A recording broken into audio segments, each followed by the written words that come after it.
Dear student, मैं आज आप लोगों को ऊंचाई और दूरी चैप्टर से बोर्ड परीक्षा में आने वाला एक बहुत ही महत्वपूर्ण क्वेश्चन बताने जा रहा हूं, जिसे आप लोग ध्यान से देखिएगा और समझिएगा। क्वेश्चन क्या है? दो समान ऊंचाई के खंभे एक सड़क के दोनों तरफ खड़े हैं। सड़क की चौड़ाई 80 मीटर है। दोनों खंभों के बीच सड़क पर स्थित किसी बिंदु से दोनों खंभों के शिखरों का उन्नयन कोण क्रमशः 60 डिग्री और 30 डिग्री है। तो खंभों की ऊंचाई ज्ञात कीजिए। मान लेते हैं कि AB और CD दो समान ऊंचाई के खंभे हैं, जिसकी ऊंचाई हम क्या मान लिए? h मीटर मान लिए। क्या मान लिए? h metre. सड़क क्या है? BC है, जिसकी चौड़ाई क्या है? 80 मीटर है। मान लेते हैं कि सड़क पर कोई स्थित बिंदु M है, जिससे हम AB के शिखर A को देखते हैं तो 60 डिग्री का उन्नयन कोण बनता है, और CD के शिखर D को देखते हैं तो उन्नयन कोण 30 डिग्री का बनता है। मान लेते हैं BM की चौड़ाई x है, तो MC क्या हो जाएगा? SC minus x। तो जो माने उसको लिख लेते हैं। माना खंभों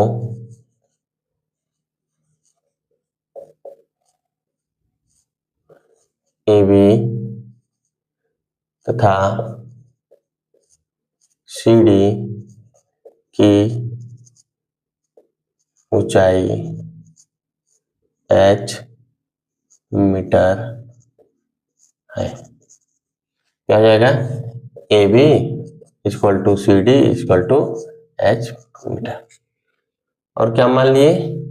BM इक्वल टू क्या मान लिए? x। तो MC इक्वल टू क्या हो जाएगा? 80 माइनस x। ध्यान से देखते हैं, पूरी सड़क की चौड़ाई 80 मीटर है। BM अगर की वैल्यू x है तो इतना क्या हो जाएगा? 80 माइनस x। अब हम ध्यान से देखते हैं, इसमें जो दो समकोण त्रिभुज बनता है, एक ABM और एक DCM।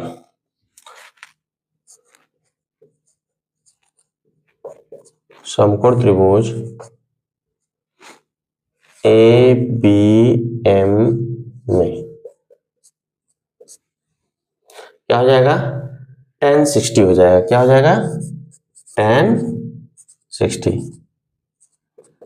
tan 60 का क्या हो जाएगा? tan थीटा इक्वल टू होता है लंब बटे आधार। क्या हो जाएगा? AB upon BM। tan 60 की वैल्यू क्या होता है? √3 होता है। क्या हो जाता है? √3। तो AB की वैल्यू कितना है? h है, अपॉन में x हो गया। क्रॉस मल्टीप्लीकेशन कर देंगे तो क्या हो जाएगा? √3x equal to h। हम इसको इक्वेशन 1 मान लिए। अब हम कौन सा त्रिभुज लेंगे?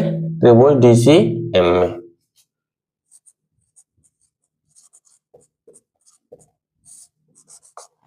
DCM में उसमें कौन सा कोण लेंगे? tan 30। tan 30 degree equal to हो जाएगा DC अपॉन CM। tan 30 की वैल्यू कितना होता है?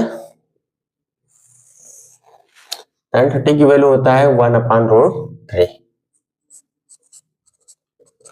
और DC की वैल्यू कितना है? h है, और CM की वैल्यू क्या है? 80 माइनस x। ध्यान देखते हैं, क्रॉस मल्टीप्लीकेशन कर लेते हैं। √3 का h में करेंगे तो क्या हो जाएगा? √3h equal to 80 minus x। ध्यान से देखते हैं,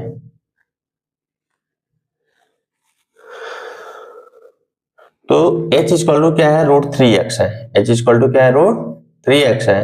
तो x की वैल्यू क्या हम यहाँ पुट कर सकते हैं? h upon √3।